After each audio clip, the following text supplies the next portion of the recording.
So last week, John, we talk about the USTA player development, and there was some feedback. And now this week, the USTA basically releases, and I'll get parts of this wrong, a plan over the next 11 years to add X amount of players to the game, basically introduce them. They want 10% of the country playing tennis. So this is a pretty clear indication that it's like, listen, we're not going to be the minor league system. We're not going to be the Birmingham Barons. What we are going to do is specialize in T-ball, right? We want to bring more people into the game. And hopefully by virtue of more people being in the game, it's a volume play, right? Maybe we get the athletes, we introduce them early, and then that kind of free markets take care of itself as far as player development.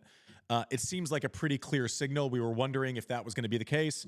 It'd be too self-important to suggest that this release was in response to Higueras' email or our controversial podcast last week. But good for our show. It came where we can do a quick update. Yeah, you're right. I mean, 10% of, it's a lot. 30 plus million is a big number. 35, yeah, that's ambitious. I don't know if it's an either or.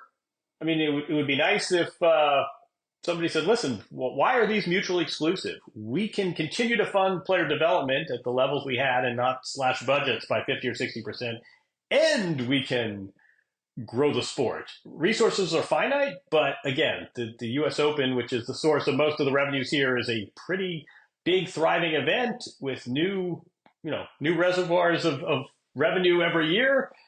But yeah, it is interesting how this played out in the timing. And Jose's letter, I think, made, certainly within tennis channels, within tennis circles, it made a ripple. And I think a lot of people didn't realize the depth of the cuts. And when you say we are tasked with growing and promoting tennis, and now we want 1 out of 10 Americans at a time when, tennis, if that's a growth chart of my 401k, I'm not sure I love what I've seen the last 10 years. There is this thread of, I don't know where you'll notice the word pickleball did not appear in this, but I wonder to what extent. Don't get me started on pickleball this week. Yeah, you had quite a week. Yeah, exactly. Fucking morons. Red meat, feeding the base. God. But yeah, it is interesting that the same week that you have this esteemed coach with this cry for help about budget slashing, you have a email with an ambitious target that is. I think your point is a good one. This is diversifying your portfolio, right, and not trying to pick NVIDIA out of the group. I mean, this is a much different approach to growing tennis. When suddenly we want 30 million people plus. I don't know if I don't know where that. I mean, it's a tidy number. We can all wrap our brains around it. I'm not sure where that number came from. I'm not sure how that is done. Because it's a marketing guy. It's catchy. 35 and 35. It's catchy. Exactly. Yeah. I don't know. What did you think when did you roll your eyes? Or we applaud ambition, right? I mean, no, I didn't roll my eyes. I like the clarity. Like we very, very definitively said last week, depth versus breadth, right? Like, do you go deep and you try to pick stocks, or are you going? And I can't argue against it. Like, we don't know. And this is the thing. Had player development had data where they could say, no, this works because of X, Y, and Z, and not because of the Catalina wine mixer, then they'd have an argument. We haven't tried this. We haven't been as committed to the introduction. More fans in the stadium. Does that mean more players? I know my life was changed when I saw pro tennis in the flesh for the first time. It completely changed my life. It made me want to do it. So I can't really argue against it. One piece of this that we ignored, and Mitchell Kruger called us out on it on Twitter, rightfully so, was basically like, okay, player development is one thing.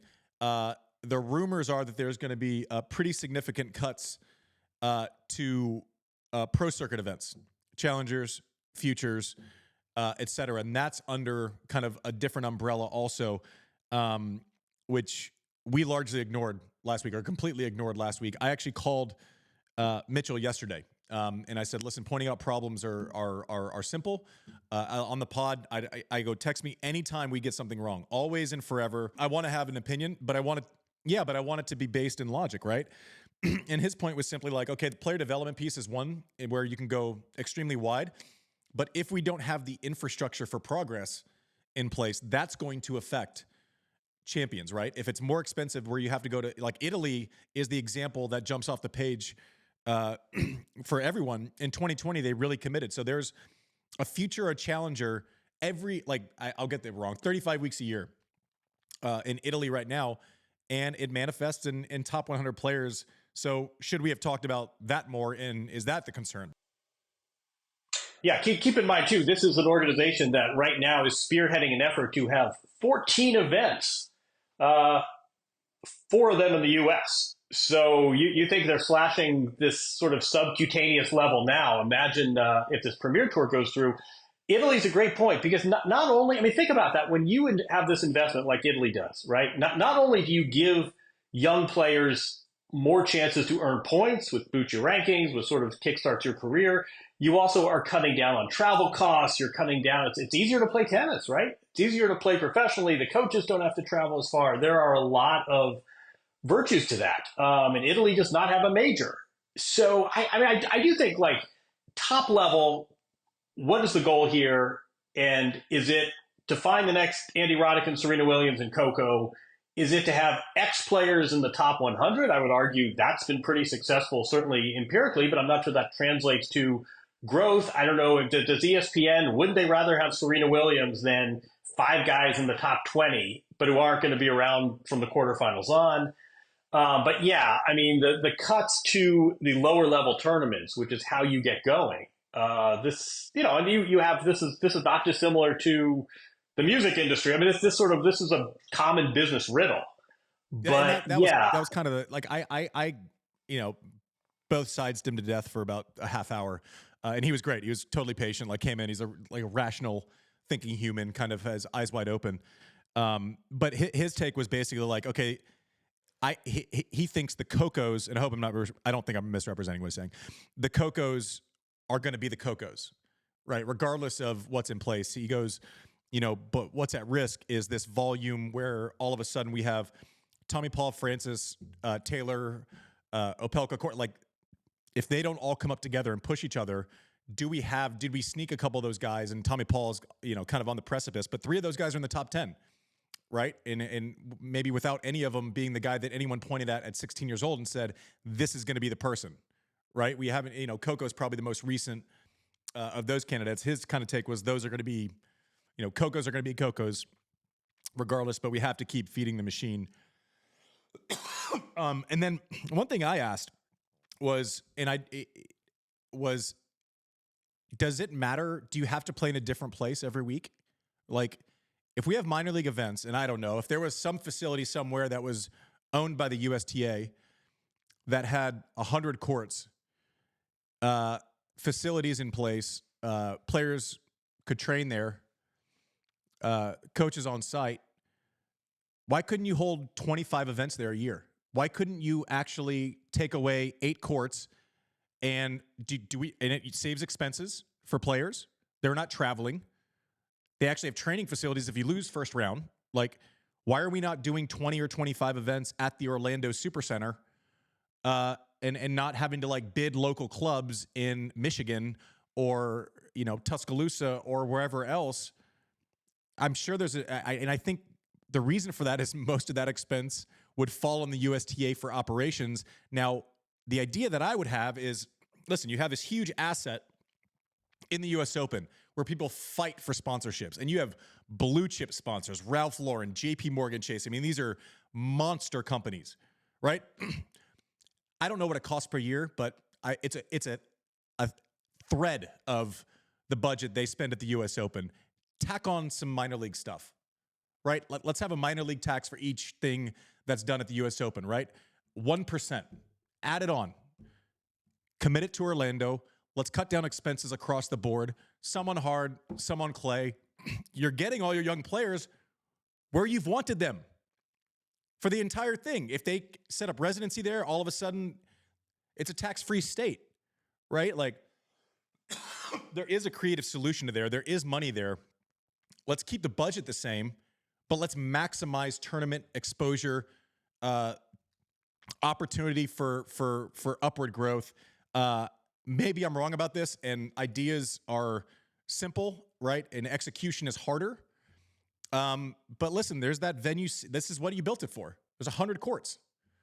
Let's get to it. Let's leverage our biggest asset to pay off the next generations of players that those sponsors are going to want to be in bed with when they become the stars of the Andy, US Open. That's a good point. And when you look at the press release, when you look at the Forbes article that they did, there's no real mention of money. There's no real mention of what is this expansion really? When you look at the press release, it's just you're talking about the $35 million, 35 or 35 deal? 35 by 35. Yeah. It's just 35%, or, they want 35 million people by 2035, right? They just want 10% of the U.S. population. Just 10%. And so, I know. But when you really look at it, right, there's no real plan, right? It's just a press release. And they're talking about making more opportunity on courts and creating more competitive opportunities for all age groups, right? And so you're talking about the Challenger Series.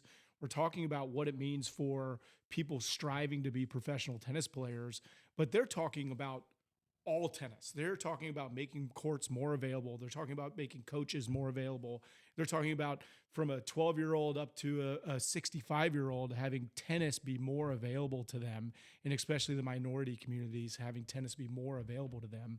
So my question is, to your point about finances, is what is the cost of this? What is the actual capital outlay? If they do have a beautiful facility in Orlando where they can do some of this stuff, what is the actual plan? Because right now it's just a press release that seems like they were trying to push back the tide a little bit. But I don't know, John. I mean, are you hearing anything differently? Are you hearing anything that actually has a financial plan for what it is? Or is this just, hey guys, this is a great idea. Let's do this by 2035. There are some questions. Here's something, and it's going to take 11 years for judgment. Yeah.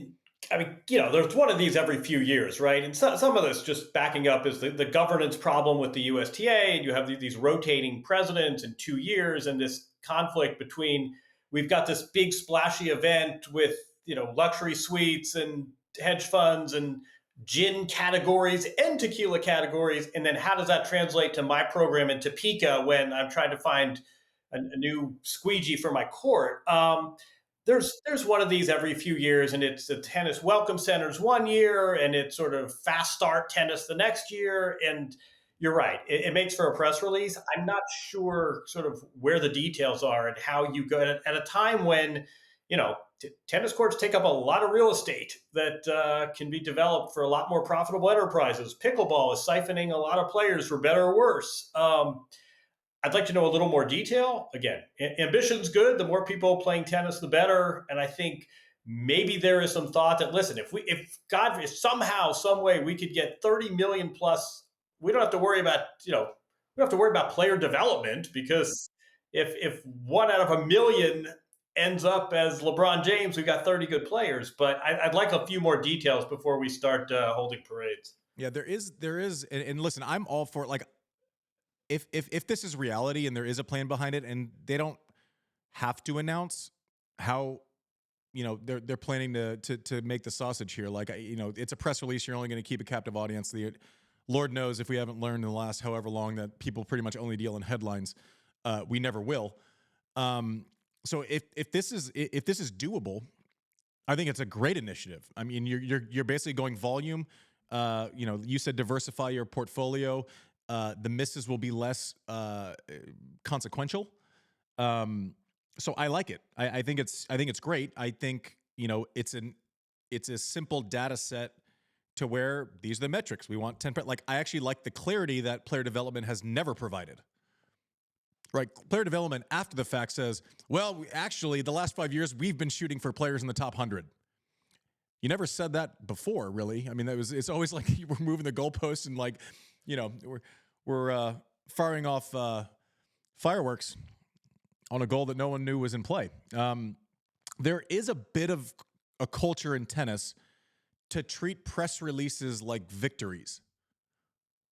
You haven't done shit when you're just releasing an idea in a press release. I texted a friend of mine who's on the PTPA board, which is attempting to be somewhat of a players association.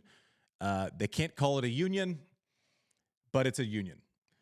And I tried to ask a good question because they made a big splash and there was a photo shoot, and they're good at pointing out problems, right? They're good at saying this doesn't work.